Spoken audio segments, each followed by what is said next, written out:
Sur ma chaîne YouTube, deuxième vidéo de l'année, bonne année 2023, mais santé, prospérité, meilleurs vœux. Je vais faire cette vidéo sur le Bitcoin et le TH, donc ça sera assez rapide. Peut-être que je vais vous faire d'autres actifs crypto, je ne sais pas encore, on verra au fur et à mesure de la vidéo. On commence tout de suite avec le, le- le Bitcoin. Excusez-moi. Oui, on commence tout de suite avec le Bitcoin et je vais même commencer avec le Bitcoin futur. Pourquoi le Bitcoin futur? Bah, parce qu'on se rend bien compte en fait tout simplement qu'il ne se passe plus rien le week-end, le week-end sur le spot. Le Bitcoin spot est devenu totalement amorphe, il n'y a plus de mouvement, il n'y a plus rien.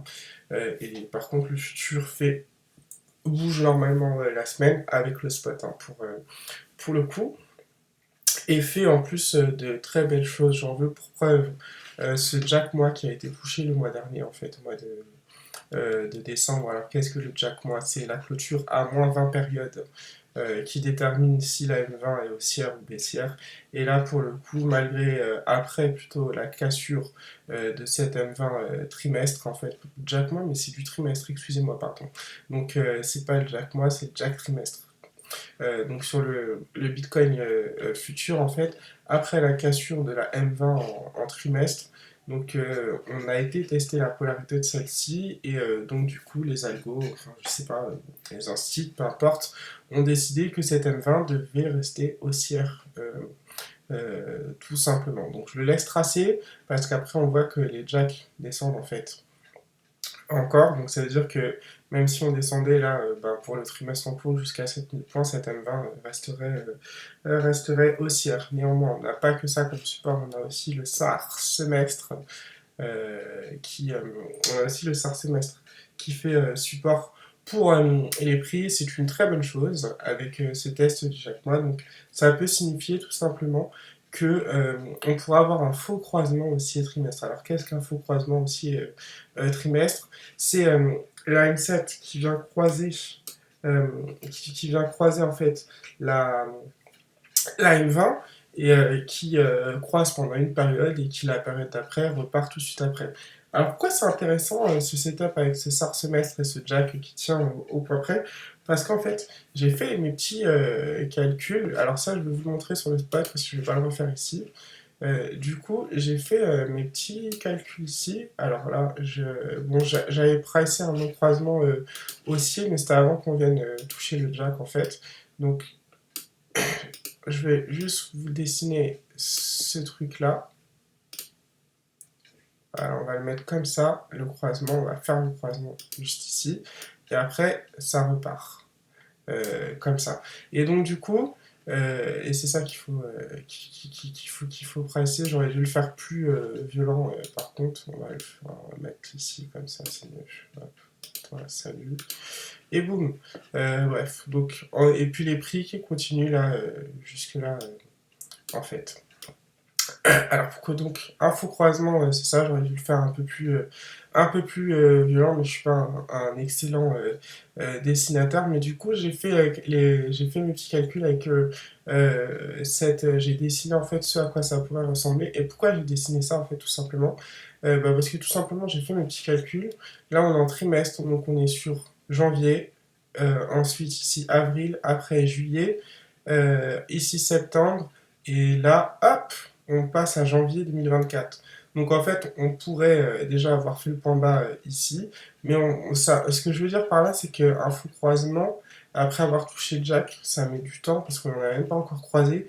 Donc la remontée, elle pourrait être hyper longue et hyper lente avec du range ici dans cette zone-là avant d'avoir quelque chose d'intéressant. Et puis les prix aussi pourraient décider de monter un peu plus rapidement, mais, euh, mais pas forcément. Et pourquoi je trouve ça intéressant en fait d'avoir ce faux croisement aussi qui se matérialiserait d'ici un an, donc d'ici janvier 2024, ben, tout simplement parce que je crois que c'est proche de ce qu'on appelle le halving sur le Bitcoin. Alors, je vous dis tout de suite, je suis pas un professionnel des cryptos, j'ai pas trop de connaissances là-dessus, mais il me semble que le halving en fait Je crois que c'est lorsqu'on raréfie en fait l'offre, si je dis pas de bêtises en fait, je ne sais pas. Peu importe, mais il me semble que c'est bullish en fait cet événement-là. Et donc du coup, avec ce halving qui se situera en 2024, et ben là en fait on pourra avoir l'éventuelle impulsion haussière pour bah, faire un retour sur proche des ATH en tous les cas. Voilà. Donc du coup, ouais, j'avais calculé ça comme ça, on le voit là, et puis parce que et ça correspond à cette clôture moins cette période ici, donc c'est celle qu'on aura en fait en janvier 2024 qui tombe en fait violemment d'un coup sous les prix. Donc il suffit juste qu'on soit un petit au-dessus il suffit qu'on soit dans un an au-dessus des 18 650 dollars. Et là, oui, parce que la M20 elle sera toujours bien en bas, bien haussière. Donc on pourra avoir un faux croisement aussi très très sympa en fait sur, le Bitcoin. Et donc un retour là, la balle haute elle est à 52 700 dollars. Je pense qu'elle va être susceptible de descendre dans le temps, en fait que ça se contracte un peu, mais il y a toujours le SAR en fait qui est au-dessus. Donc voilà. Donc ça c'est pour du long terme en fait, c'est ce que j'imagine sur le Bitcoin sur du long terme avec le futur qui encore une fois est beaucoup plus propre. On a quand même sur le cash la M7 année qui selon moi peut faire encore support même si c'est assez large, mais on a souvent vu, hein, je veux dire, là ça n'a pas empêché hein, qu'on fasse la balle haute semestre et puis qu'on fasse un plus haut sur la balle haute semestre qu'on avait pourtant enfoncé pour le coup. Donc je ne suis pas fermé à ce genre d'éventualité où on casse un peu la M7, mais on ouvre dessus par clôture, on ouvre juste en dessous dessus par clôture au chrono, et puis pourquoi pas repartir. Donc en tout cas, voilà. Pour le Bitcoin, à très court terme, enfin plutôt à très court moyen terme, on a la M7 qui est repassée, M7 semaine, qui est repassée haussière depuis deux périodes. Tant qu'on se situe dans cette zone-là, ça va durer. On fera attention aux 17 040 dollars. Ça, c'est sur le spot. Et puis, on fera surtout attention aussi à cette M7 mois parce qu'on est sous la M7, on est sous le 8 mois et on est sous le plus bas de l'escalier pour les 2 prochains mois, en fait, ici et ici. Donc, tant qu'on ne repasse pas cette M7 mois, on peut presser un non-croisement baissier semaine possible en fait, tout simplement, c'est bien que c'est possible, si jamais cette résistance fait résistance, tout simplement. On va regarder l'Ether maintenant, pareil, l'Ether super sympa sur M7 année autour. L'Ether, lui, il est tellement sympa que on pourrait avoir un faux croisement ou un non-croisement haussier, sachant qu'on n'a pas touché Jack. J'en ai aucune idée, tout ce que je sais c'est que les SAR là ici rebondissent bien. On est dans une phase 3 haussière très légère, on va plus parler de phase 1 large. Mais moi j'aime bien ces appuis sur les SAR là pour pouvoir retourner faire la TH, ça me parle. Avec du coup la M7 année qui monterait vers les prix, tout simplement. Ce qui signifie aussi que, en gros, je pense que le TH peut largement surperformer le Bitcoin. On va regarder ça tout de suite sur le ratio.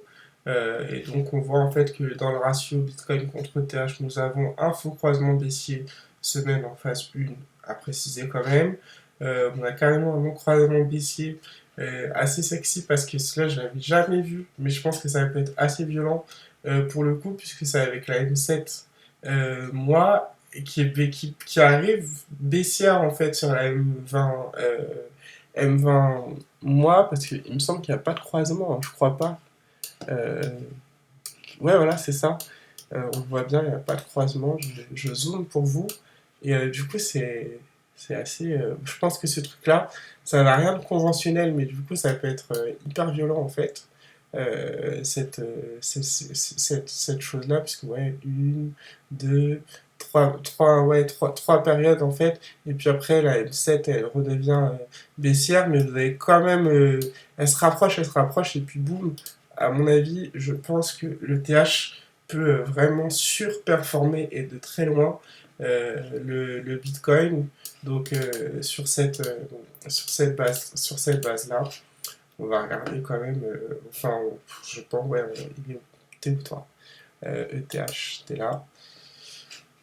Ah, j'avais fait aussi la même chose pour les TH, oui, donc lui, je pense que ça peut être un non-croisement, clairement, ça peut être un non-croisement haussier trimestre.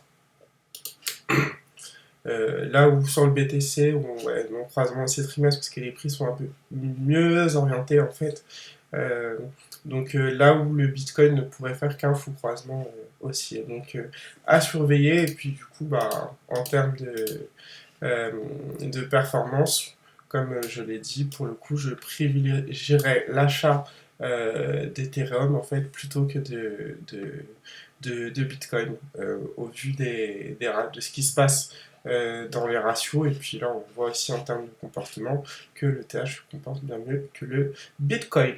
Alors voilà pour les deux principales cryptos. On va regarder Solana aussi, pourquoi pas. Solana, que se passe-t-il sur Solana? Tac, tac, tac. Ouais, bon, bah Solana qui, à court terme, je dirais pas reflux, mais si presque, sur OW plus 1 la close moins cette période de la semaine prochaine. Et si jamais elle passait, il faudra regarder sur la M7 mois ce qu'il pourrait se produire. Beau rebond en tout cas en daily à court terme. Voilà, c'est tout ce que je peux dire. Sur quel support elle fait ça, je ne sais pas trop. Tac, tac. Mais enfin, on a le Sarané, mais le Sarané il est à 1,5, il n'est pas descendu à 1,5. Donc c'est relativement loin tout de même. Mais bon, après, s'il n'y a pas de support, il peut y avoir de la dynamique. Donc on surveillera tout de même euh, les bols là en daily, puisqu'on voit que là, du coup, on peut se mettre à plat en daily, et puis pourquoi pas même partir en phase 2. Donc vous avez une M7, vous avez du support ici, vous avez un OW la semaine prochaine juste en dessous, vous avez une M7 mois ici aussi. Donc tout simplement, regardez ce qu'on fait des supports court terme, des résistances court terme, et quelle dynamique on pourrait impliquer. Là, c'est vraiment de l'arbitrage qui se fait au jour le jour, à la semaine. Pour le coup, avec Solana, tout simplement en fait. Voilà, mais arbitrage, M7 mois ici, OW plus 1, possible phase de haussière ou range. C'est tout. Atom, qu'est-ce qu'on a sur Atom? Alors Atom qui est favorablement orienté au-dessus de sa clôture moins cette période mois. Par contre, sur celle du mois de février, bah, on bute dessus et puis elle est convergente avec le, le jack semaine de cette semaine et celui de la semaine prochaine. Donc attention quand même à Atom parce que bien orienté pour le moment, on arrive sur des résistances directes. Après, direct aussi, et puis on se rend compte que le plus haut de la phase 2 aussi un jour, on n'en fait pas pour le moment, donc il faut être vigilant, parce que là on est en phase 3 et puis bah, sur cette phase 3, on pourrait tout simplement avoir un refus de phase 3 et un retour sur M20 pour Atom, si jamais on ne franchissait pas en fait ce OL plus 1 et ce jack là de la semaine prochaine, toujours sous M20 trimestre. Tout simplement. Mais, ça c'est du court moyen terme. On voit quand même qu'on a le SAR qui fait support. Ici, le SAR semestre qui fait support, la M7 année sur Atom qui fait aussi support. Donc, tout comme pour le BTC, tout comme pour le TH, on pourra avoir un croisement ou un faux croisement aussi trimestre. Mais c'est du trimestre, donc ça va durer longtemps. On a déjà une, deux, il faut trois périodes encore pour que cette M7 soit reste baissière. Et on voit en plus que le Hogi trimestre là il est assez proche. Donc attention à ce possible reflux. Ici là, il y a une possible latéralisation en fait sur les supports en fait, hein, tout simplement avant d'enclencher un véritable mouvement haussier. Je pense que relativement les cryptos, ça peut rester latéral vraiment pendant un certain temps, pendant pendant plusieurs mois, pendant plusieurs trimestres, avant de montrer quelque chose de sympa. Voilà, je vais prendre Matic. Matic. Bah, même configuration que pour Solana. Par contre, les supports sont moins propres ici, on ne fait pas le SAR, ce genre de choses. Mais bon, on voit qu'il y a OM+1, on voit que vous avez la M7 semaine ici qui risque de faire support. Et puis, par contre, au-dessus du Jack de la semaine prochaine là. Donc, Jack à contrôler pour qu'on ait notre M20 semaine qui reste haussière, tout simplement.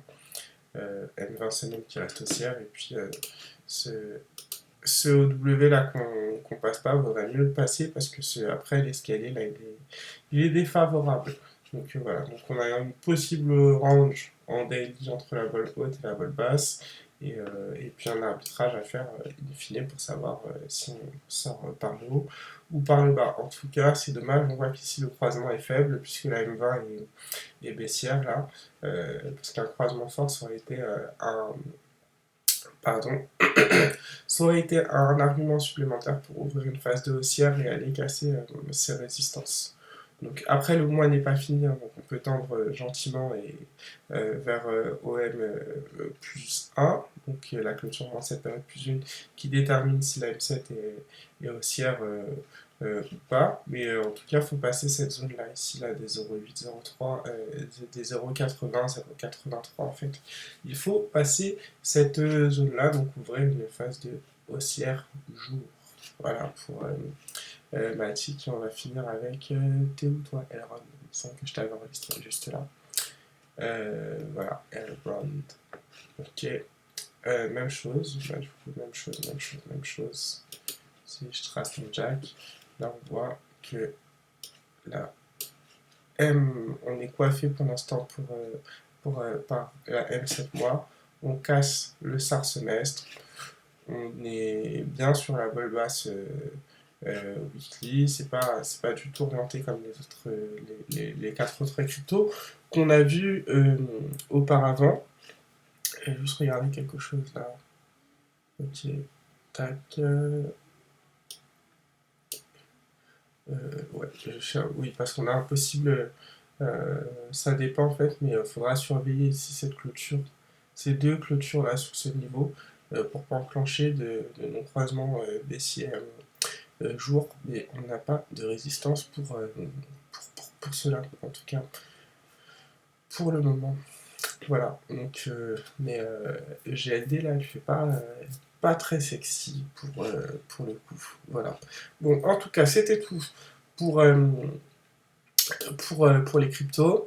Donc je rappelle les deux principales, BTC, ETH, qui je pense vont latéraliser un certain temps, mais on a fait des supports pour un possible faux croisement, non croisement haussier, retour sur proche des plus hauts sur le SAR. Ce sont les premiers objectifs, après on peut faire plus haut que ça hein, avec des faux croisements ou des non croisements.